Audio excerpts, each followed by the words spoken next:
Are you deliberately targeting the Eurovision Song Contest? No, we're not targeting any event. There's football matches at Wembley today. We hope people enjoy them. We hope that Eurovision goes well and that the whole thing is a success. The reason we're on strike today is because of the Tory anti-trade union laws. The talks broke down 2 weeks ago. We have a 6-month mandate that runs out tomorrow. This is the only day under that legislation with 2 weeks' notice that we could take this action following that breakdown of discussion. So we've now got another mandate that came in after that announcement. We got it a week ago or so, and that runs on for another 6 months. So the way that the Tories have constructed the trade union legislation, which is, we know, is hostile to the trade unions and working people, it means that we have to take this action today. It's the only day inside that mandate that it can happen. Look, I know it's difficult talking about negotiations that are ongoing and all the rest of it, but what has been put on the table and what do you want to see on the table? Because I think that's what people are missing at the moment. They don't quite know exactly what you want. You want more money, you want a change in the conditions or better conditions or certain securities, but what exactly is it? Well, what's been put on the table is thousands of job cuts that they want to bring in. They want to shut every booking office at every station in Britain. They want to change our members' terms and conditions in a detrimental way. And they're saying that is necessary so that they can increase efficiency to create more profit for the private sector train operators. They will make £400 million in profit this year. And the government has spent over £1.25 billion on this dispute, which would have funded a reasonable pay rise. What we've been offered is a 9% offer over 2 years, but we haven't had a pay deal for 4 years. So that's basically 9% over the last 4 years, which isn't good enough for our people. It's not as good as the Network Rail offer. And they also want us in the document to declare that the dispute is over and then go and negotiate a load of detrimental changes. And we're not prepared to do that. We're not going to give up our mandate and our leverage at the negotiating table halfway through the dispute.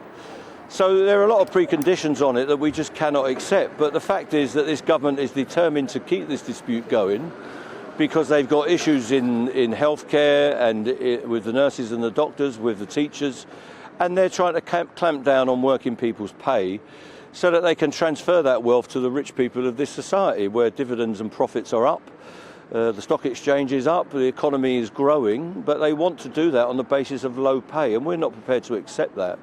We want our people to earn a decent living. They work around the clock, 365 days a year on shift work, and we haven't had a pay rise. So what's on the table isn't good enough, so we need to improve on that, and we're ready to negotiate an agreement whenever they want to get back to us. Where do we go from here, though, Mick Lynch? Because, you know, you're speaking there about the government wanting to keep this going. We were interviewing Hugh Merriman yesterday, Minister of State for Rail, and he was saying that a very good offer had been made to the unions and it hadn't been put to the members. And he said if it was put to the members, this could all be put to bed. He was suggesting it was the unions that were blocking this and wanted to keep it going. It's not a good offer, is it? It's less. It's not a good offer because it's less than half the rate of inflation. Inflation in these last 2 years has been over 20%.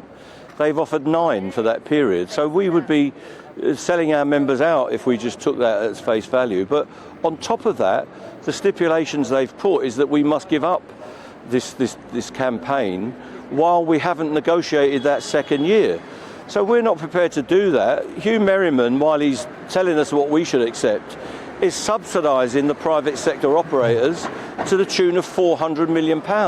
They made profit all through COVID when our members were losing money, when many people were on short time and lower wages. These railway executives haven't lost a penny. The only people that are making money out of the railway are the private sector operators. Our staff aren't making money, and the passengers are being ripped off with high fares.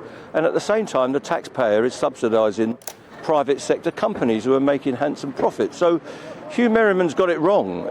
He needs to make sure that the private sector operators are offering a reasonable deal to our people, and then we'll be a good party in trying to negotiate a settlement. But at the moment, we're not there, and we cannot put this offer to a referendum because he's asking us or requiring us as part of this deal to declare that this dispute is over when we've still got another year of it to run, in the sense that they want to make changes in the second year that have not been agreed, which will be detrimental to our people.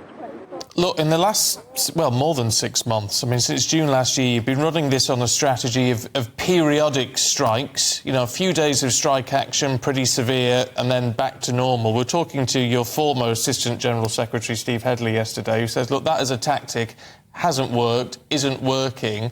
As you look towards this new 6-month mandate, are you looking at changing that? Well, we speak to our members.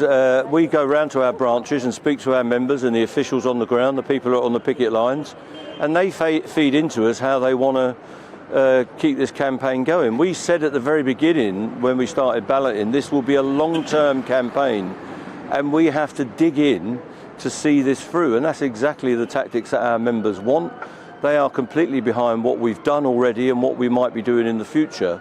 And we listen to our people who are members of the union, not people that have retired from the union.